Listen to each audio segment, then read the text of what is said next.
There is only one inborn error, wrote Arthur Schopenhauer, and that is the notion that we exist in order to be happy. In today's world, happiness is often seen as both the measure and the goal of a good life. But is this endless pursuit of happiness truly healthy? As Sigmund Freud noted, much of what we do is motivated by the desire to be happy. They seek happiness, Freud said. They want to become happy and remain so.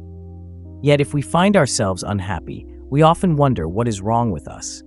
Are we not cut out for this world?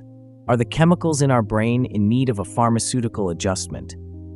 Schopenhauer suggested that aiming for happiness is a futile endeavor. He believed that life is filled with suffering and dissatisfaction, and that the pursuit of happiness only exacerbates our discontent. Might our lives be more fulfilling if we devoted our energies to cultivating a meaningful life instead? The modern obsession with happiness has deep roots. Socrates popularized the idea that happiness is the greatest good. Enlightenment philosophers further adopted this view, often equating happiness with the pursuit of pleasure. John Locke, for example, wrote, "Happiness is in its full extent the utmost pleasure we're capable of, and misery the utmost pain." This hedonistic approach places us on a treadmill, constantly chasing goals, events, and people who we hope will make us happy. Yet, upon attaining these desires, we quickly acclimate to our new conditions and return to our default state of dissatisfaction. As Schopenhauer observed, striving for happiness is like an unquenchable thirst. Brief satisfactions are followed by renewed longing. In our more introspective moments, many of us recognize the constant pursuit of happiness as a grasping for shadows. So what is the alternative? If we abandon the pursuit of happiness, what should take its place? Carl Jung believed that a lack of meaning in life is a soul sickness.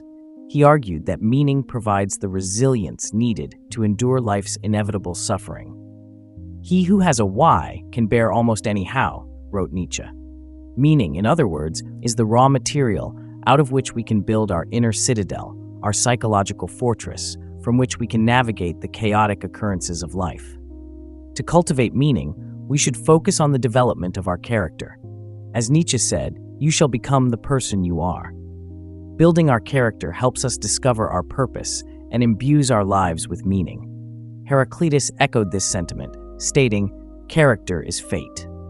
Setting goals is crucial for personal development.